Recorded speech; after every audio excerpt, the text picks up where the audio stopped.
Okay, it is the 25th of March, 2025. Welcome to Neurodiversity Thrive 45-minute coaching session. So it's good to have you all on this Tuesday evening at 7 p.m. SA time. Tonight you only got me, Tracy Punda.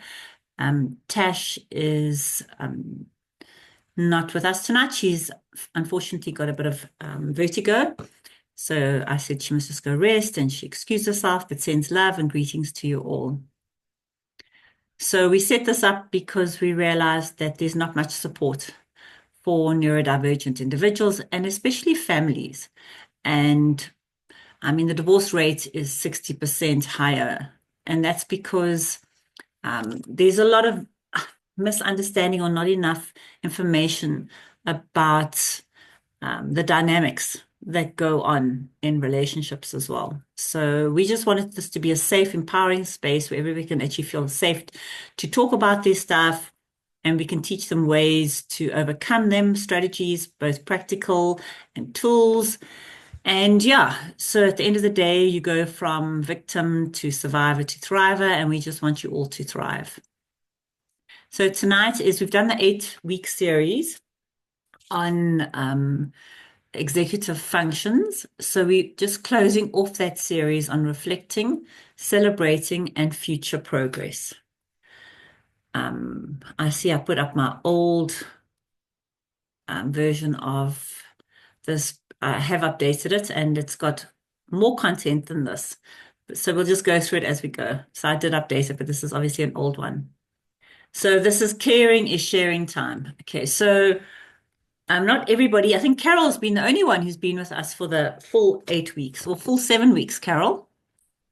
So because it's such a small lot, I'd love us to share Siobhan and Chloe and Carol.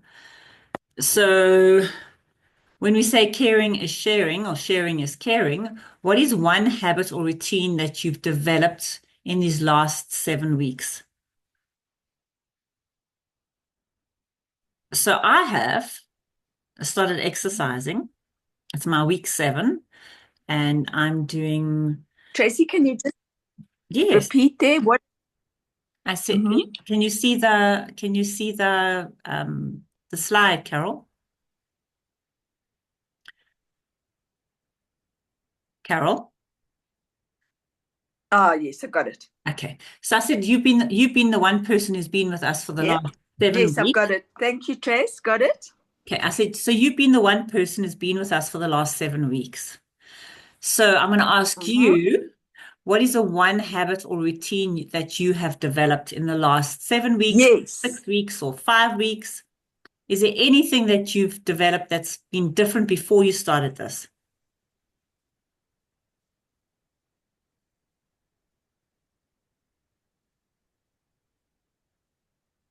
Mm. Oh, lots, Tracy, but I think if I had to highlight something specific, it's awareness of what I'm thinking, awareness of my mindset, whether, yeah, a little bit along those lines. Brilliant. Okay, cool. Siobhan, have you challenged or developed any habit or routine that Can you hear? Yes, thank you, Carol. I heard you. Yeah. Just aware. That's great. Awareness. I mean, that's a first start. Self-awareness is the beginning of everything. Mm. Siobhan, Tracy, I'm learning to, mm, yeah, I'm learning to, um, I'm trying to react slower to some situations. It doesn't always work, but as in traffic, before I would get road rage, whereas now I try and count with 100, count and then do the greens, 5 greens, 4 greens, 3 greens. I'm trying. It doesn't always work. okay, that's great, but you got the awareness to try. So it's like inserting that pause. So before you react, you actually Yes, pause and you can more learn awareness. to, yes. And remember, it's unlearning. We've got to unlearn a whole lot of things and relearn things. So that's good. That's great. We strive for progress, remember? Yeah. 1% better every day, and 365 days, we would be 7 times better than we are now. We need to be kind and patient with ourselves. And the older we get, the harder it is for us to unlearn because it's so ingrained in us. So it's like saying 5 plus 5 is 10. We know that. Now I'm saying to you, 5 plus 5 is 15. You say, no, it's not. Can't be 15. Okay. So that resistance to unlearn is there. So it's very important you practice self-love and self-compassion in the process of doing it. Okay. One challenge that you've overcome and one thing you're proud of. Any of you. Chloe, Siobhan, Carol, Tracy, Julie, John, Peter. Hello.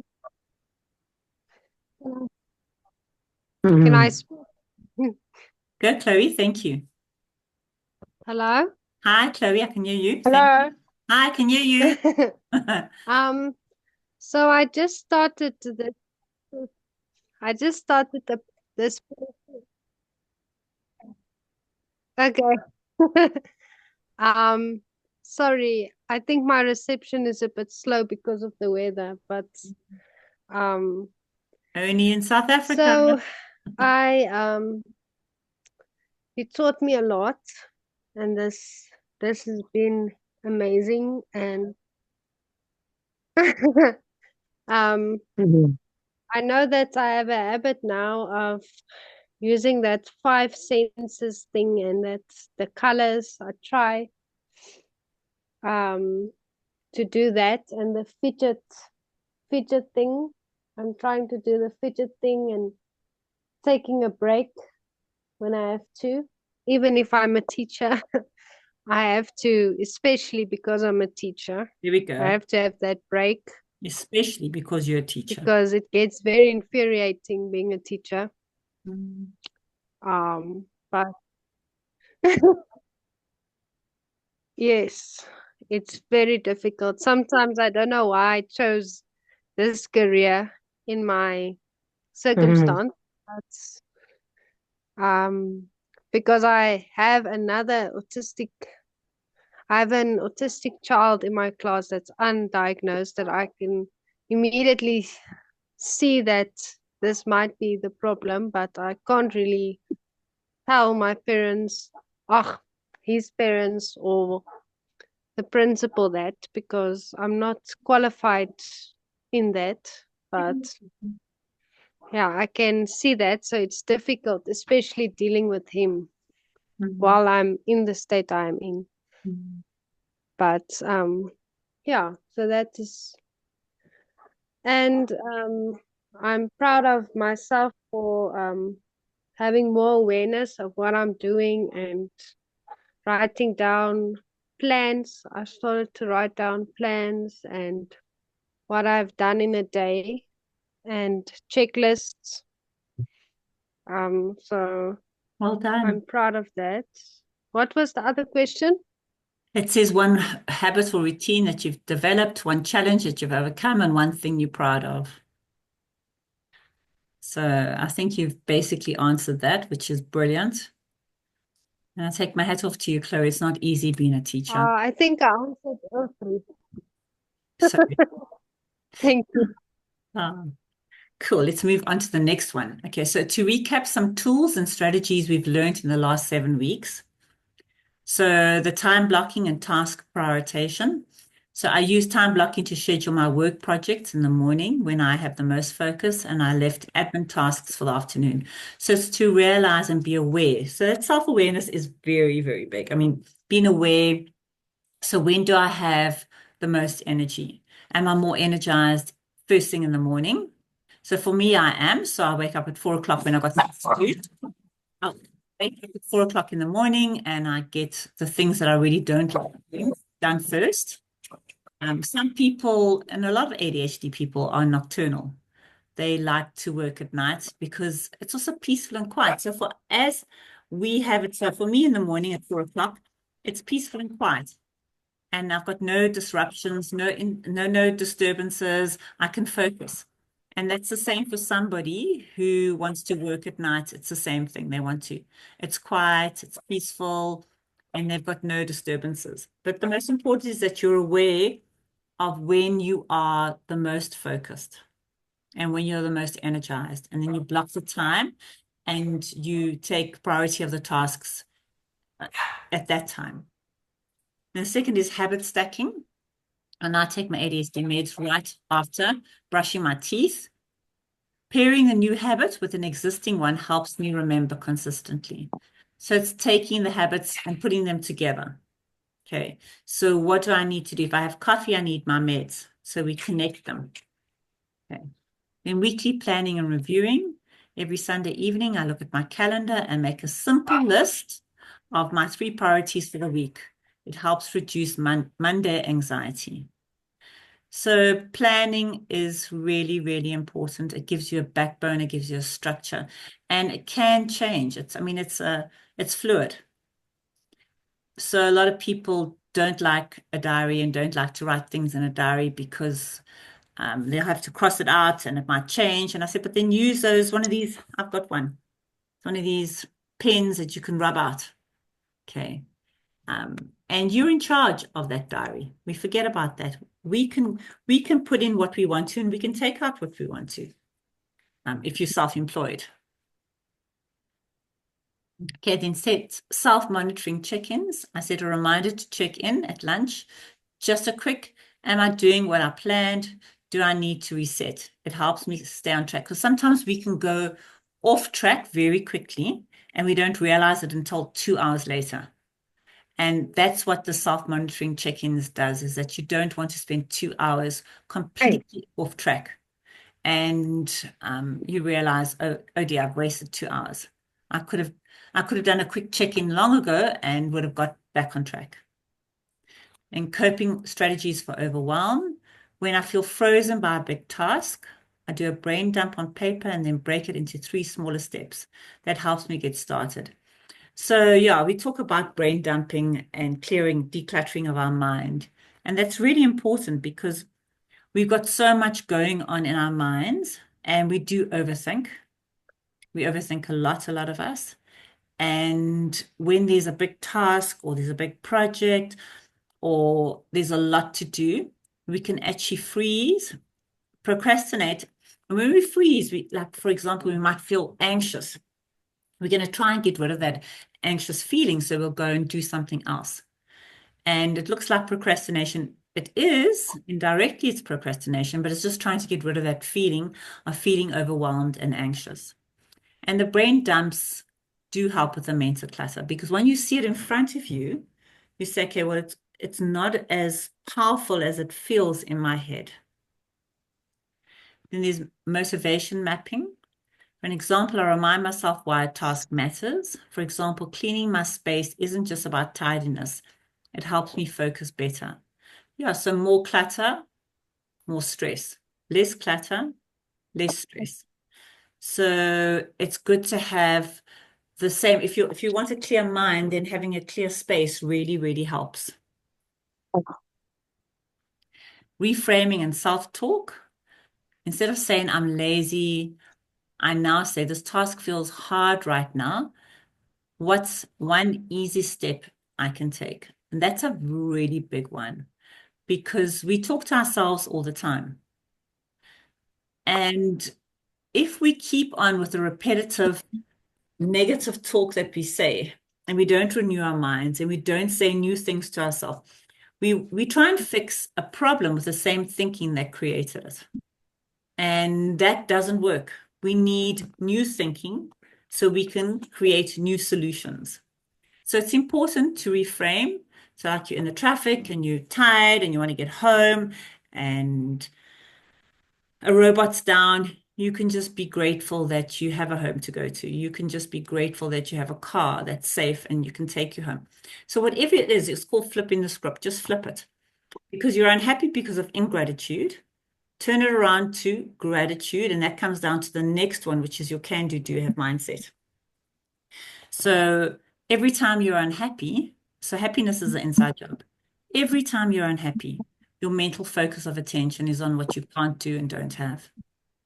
So developing a do have mindset, okay, it allows you to feel empowered, motivated, and resourceful, and allows you to take action.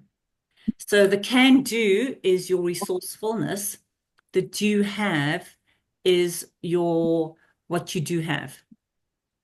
Okay. So it's taking that. What can I do? What do I have? So being grateful for what I do have. Because remember, there's that rule in life. What you focus on expands. So wherever your attention goes, energy flows. So if you focus on can do have, you're empowered, resourceful, motivated. If you focus on what you can't do and don't have, you're disempowered, demotivated, and unresourceful. And actions build belief. And there's no more powerful directing force in human behavior than your belief. Your belief controls your reality. So it's important to develop and question your beliefs. If things aren't working out, say, what do you believe about it? Then the next one is managing triggers and distractions. So I noticed scrolling was stealing my morning. Now I leave my phone in another room when I'm working on focused tasks. And it's very important to notice first of all, what are your distractions? Because those are time stealers. And can you manage those time stealers? And then also knowing what triggers you. And I think we'll have to have at some stage a session on triggers that I might ask Carol to do for us, because it's very interesting how we can manage state changing triggers. We had a conversation today at coach training. Hey, Carol, what did you learn about triggers? Absolutely. So, Well, I can tell you I forgot to be beige because now I'm going to be doing triggers. But that they're related to people, places, or circumstances, and that while we can think we've got a handle on them and do for quite a while, they can resurface given a different situation, or if we're under pressure or stress, or we just get triggered right back into a way of thinking or responding or feeling that we thought we'd long since dealt with. absolutely. Absolutely. Okay, then the long-term maintenance and self-coaching, moving towards shifting your mindset into a self-led growth mindset and creating systems to stay on track. And it's really important. The systems give us a backbone. It gives us a security. So what strategies will help keep you going when your motivation is low? How can you coach yourself through procrastination or overwhelm? What does maintenance look like for you in real life? So if any of you would like to answer any of those, okay, what strategies will help? So for me, routine helps keep my motivation when it's low, and accountability.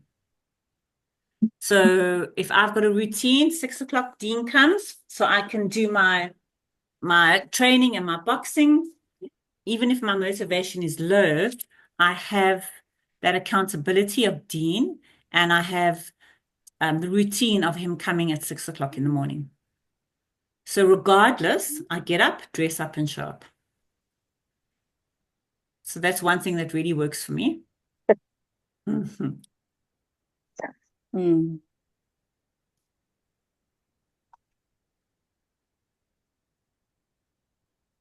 What does maintenance look like in real life for you?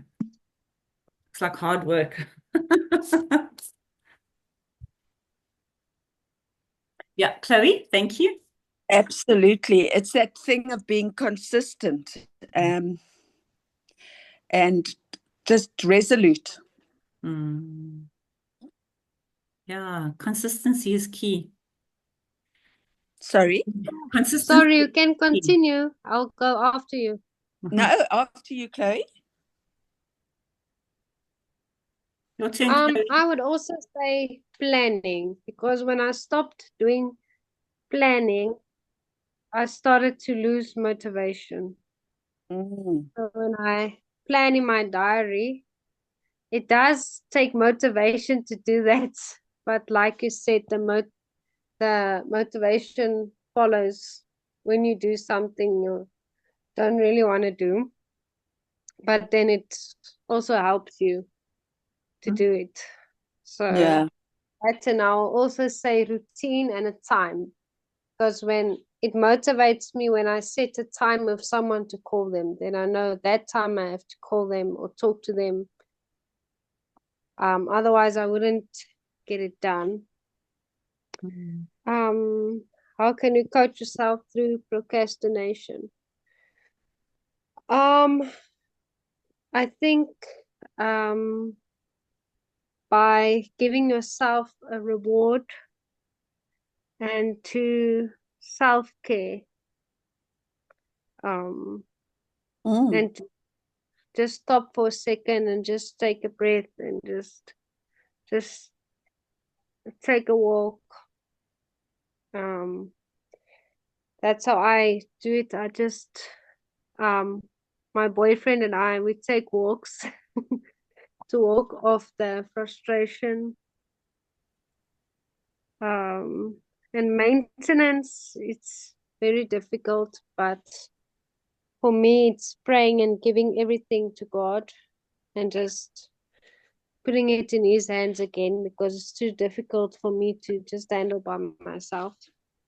And to look at what I can do to better the situation after I've had my meltdown or my trigger or whatever. I would do that. I would cry and then try. Oh, that's So, beautiful. yeah, That's that beautiful. is. Thank you. Yeah. Thank you for sharing. That's powerful. Okay, so seek accountability when needed. Create weekly check-ins with yourself. Use visual or check-in buddy or a coach. That's really helpful, because if you're accountable, a lot of us are people pleasers.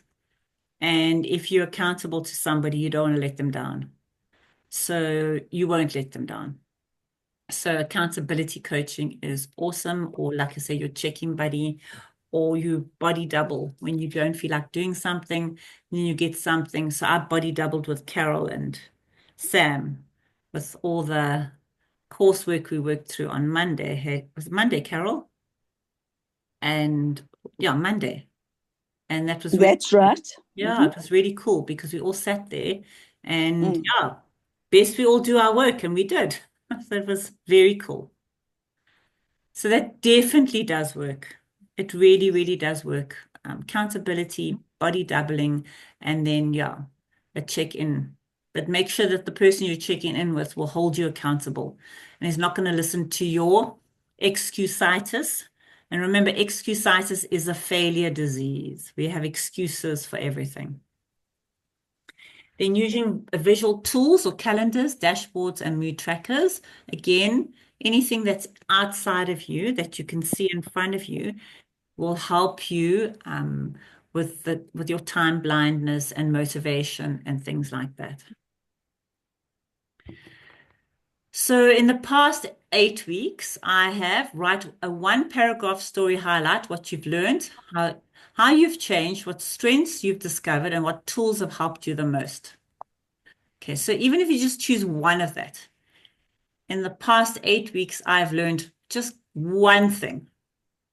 And you can use those prompts to see what you've learned.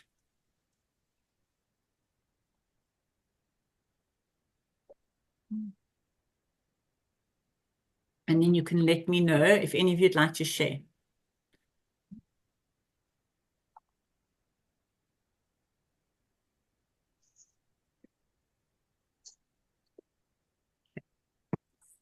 I've learned consistency is key. And that also creates security. People feel secure when there's consistency.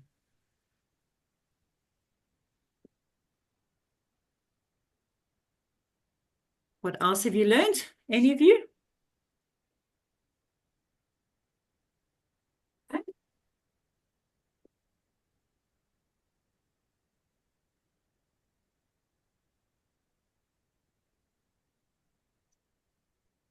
I think for me, if I can kick off, Tracy, unless somebody else wants to go. That's great. Thank you, Carol. Thanks, Carol. Yeah, so you use the word habit, prioritizing, and okay, I'm going. There seems to be a sort of hanging, I don't know if it's whose side or what side, but anyway. For me, as you know, I'm a recent widow, and of course, trying to just handle admin and finances and so on, and creating good habits. So prioritizing and planning and disciplining myself each day to write down expenses or anything that I spend, even if it's an energy bar at the garage or something silly like that, just to write it down, and just to feel free in that, and then to tote it up and to see if I'm on budget within. And I do it weekly. I don't know if it applies to this, but you did give us an expense diary, and I found that extremely helpful. And I think from the 7 weeks of being on this, just putting in good habits, good strategies, just finding out what works, and even if it doesn't feel it works straight away, just keeping at it till I'm in the flow of it, has been very helpful. That's wonderful. That's well done, Carol. Because I mean, it's like a lot of unlearning and then relearning, and it's not always easy to change our ways. So good for you. Well done. Okay, Chloe, next. Yeah. Or thank you. I'm gonna put my video off because I think I'm the one who's lagging here. I've learned that's okay. I have learned to be patient with myself and to accept that I do learn a little bit slower, and I do have a problem, but that I can face it with certain help, and that's I have accepted the problem because I've joined a support group, which I would have that I wanted to do a long time ago. And it's just great to know that I'm not alone in this, because it's been a struggle accepting that I have this problem and trying to deal with it. Because when you see the problem, you see the whole picture, and then you are overwhelmed with how to deal with it, especially at work. But the tools that helped the most was the notes. I make notes for myself now at work. Sticky notes, put it against the wall. Things like God is with me, things like that. And also the planning, like I said, and also the body doubling and the strategies how to reset. I wrote it down and I have it in my diary, so I try to look at it at the list when I feel overwhelmed to remind myself to do those things. The strengths. The strengths I would say is the passion I have for what I love to do, even if it's extremely difficult. That if I love someone or love something, to do something, then I'll push through it, even if it's difficult. Especially with being a teacher, because being a teacher and not loving what you are doing doesn't work well together. Because I see the difference it makes if you have the love for it, what difference it makes. And the tools that help the most, I said that, and I basically answered all the questions. So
Mm.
Fuck.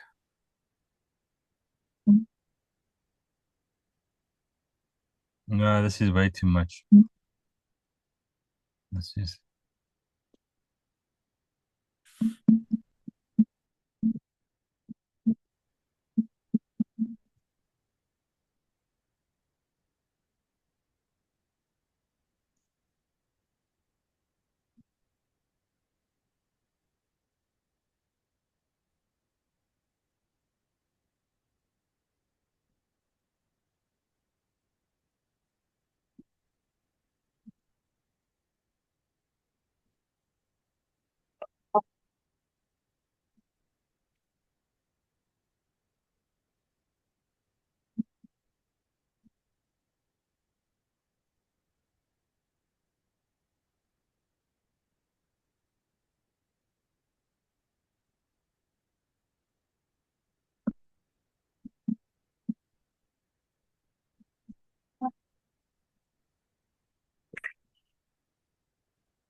I'd go keep.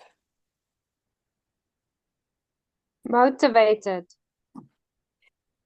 Yeah, we've been given a lot of good stuff to try out, to practice, and so to keep at it, keep it, keep going, keep.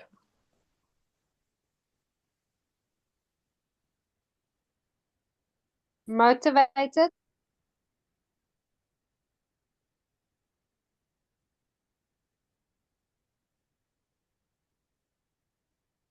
Tracy, I would want to put the tools you've been teaching us just into practice. Try and put them into practice.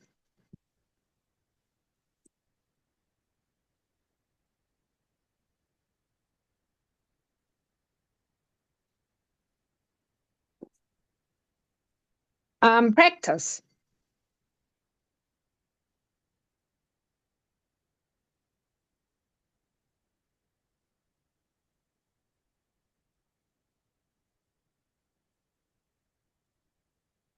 Keep. Yeah. Mm.